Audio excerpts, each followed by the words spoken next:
So next division wise మొత్తం 7 divisions ఉన్నాయి. 6 ఏమో ఫుల్ గా, ఒకటి సోమాజిగూడనేమో ఒక పోర్షన్ ఉన్నది. ఇది Srinagar colony area booth numbers. So ఎర్రగడ్డ 63 బూత్ నెంబర్, బూతులు మొత్తం 63 బూతులు ఉన్నాయి అక్కడ. ఎర్రగడ్డలో 63 బూతులు ఉన్నాయి. 59,580 మంది ఓట్లున్నాయి అక్కడ. ఇక్కడట ఇప్పుడు మీరు ఏకంగా ఇచ్చేసినట్టున్నారుగా. ఇది ఇక్కడ నేను చెప్తాను, మీరు చెప్పండి. ఎర్రగడ్డ వచ్చేసి అంటే ఈ కొన్ని ఓట్స్ అటు ఇటు అయినా, ఎందుకంటే మా శాంపిలింగ్ కోసం మేము వేరే దాంట్లో కలపడం జరిగింది. అప్రాక్సిమేట్లీ ఒక 2-3% అటు ఇటు కావచ్చు. సో మీరు చెప్తున్న రీసెర్చ్ ఇది. ఇక్కడ ఎర్రగడ్డలో వచ్చేసి బీఆర్ఎస్ ఉంది. బీఆర్ఎస్ లీడ్ లో ఉంది. 6% ఎడ్జ్ ఉంటది. 6.2% బీఆర్ఎస్ ఎడ్జ్ ఉంటదట. ఎక్కడ ఎర్రగడ్డలో మొత్తం 63 బూతులు. 63కి 63 ఎడ్జ్ ఉంటదా? కొన్ని అటు ఇటు ఉంటది. అట్లా లేదు, అది మిక్స్డ్ ఆఫ్. అంటే కొన్ని ప్లేసులలో వేరే మైనారిటీస్ ఉంటారు, అప్పర్ కాస్ట్ ఉంటారు, కమ్మ వాళ్ళు ఉంటారు. యాజ్ అన్ యావరేజ్ గా అటు ఇటుగా 6.2% ఉంటుంది. బోరబండలో 52 బూతులు ఉన్నాయి. 52 బూతుల్లో 52,754 ఓట్లు ఉన్నాయి. అక్కడ కూడా బీఆర్ఎస్ ఎడ్జ్ ఉన్నదట. 2.6% ఎడ్జ్ ఉన్నదా? అంతే, 2.6% బోరబండలో బీఆర్ఎస్ ఎడ్జ్ లో ఉన్నది. ఎర్రగడ్డ అండ్ బోరబండ రెండిట్లో బీఆర్ఎస్ ఎడ్జ్ కనిపిస్తున్నది వీళ్ళ సర్వే ప్రకారం. నెక్స్ట్ యూసుఫ్గూడలో 56 బూతులు ఉన్నాయి. 58,599 ఓట్లు. ఇక్కడ కాంగ్రెస్ ఎడ్జ్ లో ఉంది 9.5%. ఇక్కడ ఎందుకు ఎక్కువ ఉన్నది? 10% ఆల్మోస్ట్. యూసఫ్గూడ ఏంటంటే లాస్ట్ ఎంఐఎం ఓట్ బ్యాంక్ కొంచెం ఎక్కువ ఉన్నది. నవీన్ యాదవ్ గారికి లోకల్ ప్లేస్ అక్కడ. ఒకటి ఫస్ట్ పాయింట్. సెకండ్ ఏంటంటే అక్కడ వివిధ రకాలైనటువంటి బీసీలు పోలరైజేషన్ ఒకటి ఉంది. తర్వాత బీజేపీ నుంచి బీఆర్ఎస్ కొంచెం ఓట్ ట్రాన్స్ఫర్ తక్కువ అవుతుంది. ఇది ఈ 3 రీజన్స్ చేస్తే ఈ మధ్యలో ఫస్ట్ గ్రాఫ్ తక్కువ ఉండే, ఈ మధ్యలో కొంచెం రోడ్ షోలతో అటు పెరిగింది ఇది. సో ఇక్కడ ఇన్ఛార్జెస్ కూడా ఇప్పుడు కొంచెం యాక్టివేట్ అయినారు, Congress in-charges. BRS upper hand ఉండే స్టార్టింగ్ లో ఒక 2-3% పాత సర్వే ప్రకారం. కాబట్టి ఇది ఇప్పుడు రీసెంట్ ది కాబట్టి 9.5% ఎడ్జ్ వచ్చింది. నెక్స్ట్ వెంగళరావు నగర్ లో 58 బూతులు ఉన్నాయి. ఇక్కడ 54,620 ఓట్లు ఉన్నాయి. ఇక్కడ కూడా కాంగ్రెస్ లీడ్ లో ఉంటది అని అంటున్నారు. 6.8% ఎడ్జ్ లో ఉందట. ఇది కూడా స్టార్టింగ్ లో బీఆర్ఎస్ కే ఉండే. ప్రెసెంట్ నేరేషన్ అనేది చేంజ్ అవ్వకుండా వస్తుంది కాబట్టి డిఫరెంట్ నేరేషన్స్. సో ఇక్కడ వెంగళరావు నగర్ లో ఎక్కువ సెటిలర్స్ ఉన్నారా? అంతే.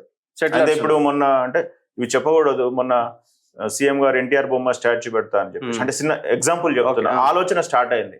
అంటే ఇప్పుడు వాళ్ళ గౌరవం ఏంది, ఎన్టీఆర్ స్టాచ్యూ పెట్టాలని ఎప్పటి నుంచో కోరిక. ఆయన అనౌన్స్ చేసినాడు అనిల్ కుమార్ యాదవ్ గారిని ఏదో ఇన్ఛార్జ్ చెప్పి తొందరగా చేయాలని.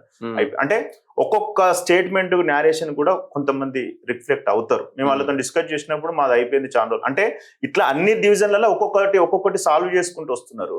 కాబట్టి ఇది మేము దగ్గర నుంచి అబ్జర్వ్ చేసినాం కాబట్టి ఎట్లా మైగ్రేట్ అవుతుందని చెప్పగలుగుతాం కీ ఫ్యాక్టర్ తోనే. జనాలు ఏమనుకుంటారంటే హైప్ క్రియేట్ చేసి హైప్ తోనే వస్తుంది అంటే రాదు ఎలక్షన్. సరే, ఇప్పుడు ఎలక్షన్స్ ఓడిపోవచ్చు, మనం చెప్పింది వేదం ఏం కాకపోవచ్చు, కానీ మనకు ఒక ట్రెండ్, ఒక విజన్ ఉండాలి, ఎట్లా పోతుంది, ఎట్లా జరుగుతుంది. మన ఎమ్మెల్సీ ఎలక్షన్స్ అప్పుడు కరీంనగర్లో చెప్పినాం కదా, బూత్కి ఎట్లా జరుగుతుంది. సేమ్ ఇది కూడా అట్లే ఉంటది. అంటే ఇంకో 5 days ఉంది. ఆ 5 days కూడా మన లాస్ట్ పేర్లలో మీరు చదువుతారు ఏముంటదని.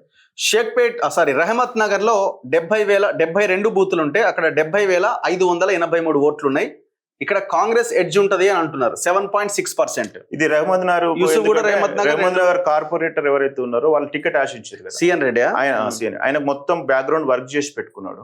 అంటే ఆయన నేను వస్తే ఏ విధంగా చేయాలన్న దాని మీద ఆయన ఫోకస్ పెట్టుకున్నాడు. కాబట్టి అదే మెకానిజం కొంత క్యారీ ఫార్వర్డ్ అవుతుంది. అక్కడ ఇచ్చిన ఇన్ఛార్జ్ మినిస్టర్ కూడా పొంగులేటి గారు.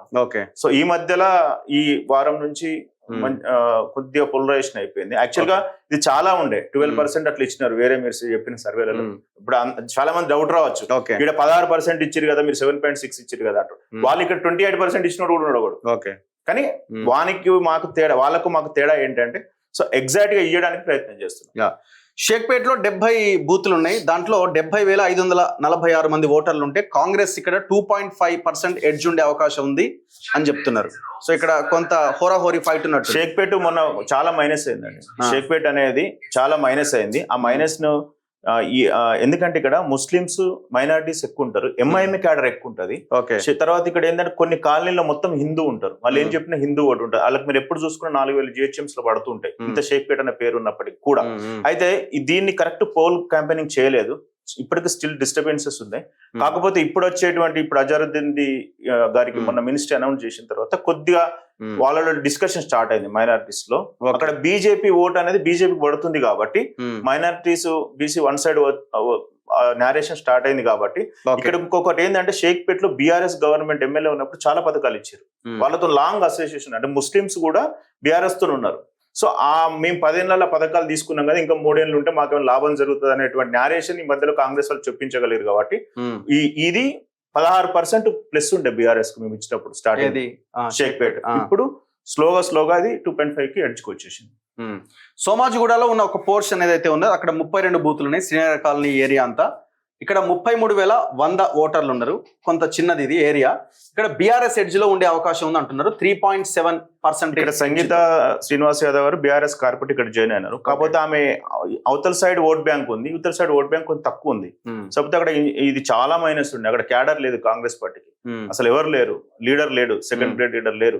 దాన్ని స్టార్టింగ్ చూసినప్పుడు అసలు మొత్తం బీఆర్ఎస్ గంపగుత్తగా ఉండే. ఏది ఇది మా ఫస్ట్ సర్వేలో మా టీం ఇచ్చినది డేటా. ఇప్పుడు కాస్త వాళ్ళు ఒక లీడర్ ను తయారు చేసుకొని, ఒక వ్యవస్థను తయారు చేసుకొని ఇప్పుడు బూతులు ఎత్తుక్కుంటా, కార్యకర్తలు ఎత్తుక్కుంటా వాళ్ళందరినీ ఒక ప్రకారం చేస్తే ఇట్లా వచ్చింది. బీఆర్ఎస్ ఉంది. ఎవరైతే కాంగ్రెస్ వాళ్ళు మైగ్రేట్ అయిన వాళ్ళంతా కూడా ఇప్పుడు మళ్ళీ ఇటు ఉంది. అందుకోసం ఇది బీఆర్ఎస్ ఎడ్జ్. మీరు అంటున్నట్టు 4 కాంగ్రెస్ కున్నది, ఒక 3 సోమాజీ కూడా కనుక ఫలితం కనుక పాజిటివ్ వచ్చింది అనుకోండి, షేక్పేట్ ఫస్ట్ ఓపెన్ అవుతారు గారు. సోమాజీ కూడా షేక్పేట్ సోమాజీ కూడా ఎడ్జ్ వచ్చింది అనుకోండి, ఫలితం డిసైడ్ అయిపోతుంది ఎవరికైనా. సో ఫస్ట్ షేక్పేట్ ఓపెన్ అయిద్దా బాక్స్ ఈవీఎం. సోమాజీ కూడా ఎందుకంటే తక్కువ మైనారిటీస్ ఉన్నారు, 6,000 మైనారిటీస్ ఉంటారు. ఇక్కడ కూడా కాంగ్రెస్ కు ఒకవేళ మెజారిటీ వస్తే అంటే ఇక్కడ హిందూ ఓటర్లు పోల్రాయి అంటే 2 రీజన్స్ ఉంటాయి దేని చెప్పడానికైనా. షేక్పేట్ లో హైయెస్ట్ మైనారిటీస్ ఉన్నారు. ఇది ఓపెన్ చేసినప్పుడు ఇక్కడ ఎందుకు వీళ్ళకి 2.5% అంటే ఇక్కడ షేక్పేట్ అనే ఎంఐఎం వాళ్ళకే సపోర్ట్ చేస్తుంది, మైనారిటీలో అజారుద్దీన్ మినిస్టర్, ఇవన్నీ కొంత ఇప్పుడు పోలరైజేషన్ అవుతుంది. అయితే లాస్ట్ ఉన్న బీఆర్ఎస్ సర్కారు ఇక్కడ ఉన్న ముస్లింస్ చేసిన పథకాలు ఏదైతే ఉన్నాయో వాళ్ళు ఇంకా సేమ్ అదే డైజెషన్ అంటే వాళ్ళు ఇంకా అందులోనే ఉన్నారు. సో దాన్ని ఇంకా మేము చేయాలి అనేటువంటి ఇప్పుడు కాంగ్రెస్ పార్టీ వాళ్ళు చేస్తున్నారు కాబట్టి ఈ రకమైన అక్కడ ఇన్ఛార్జెస్ కూడా కొంచెం డిస్టర్బెన్స్ ఉంది. So total 6 divisions plus 1 sub division అంటే చిన్న పోర్షన్, మొత్తం 3,99,000 ఓటర్లు.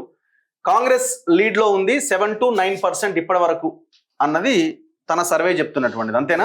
ఇక్కడ చూడండి, షేక్పేట్ సోమాజీ కూడా ఎందుకు చెప్తున్నా అంటే షేక్పేట్ రిజల్ట్ వస్తే మైనారిటీ పోలరైజేషన్ జరుగుతుంది.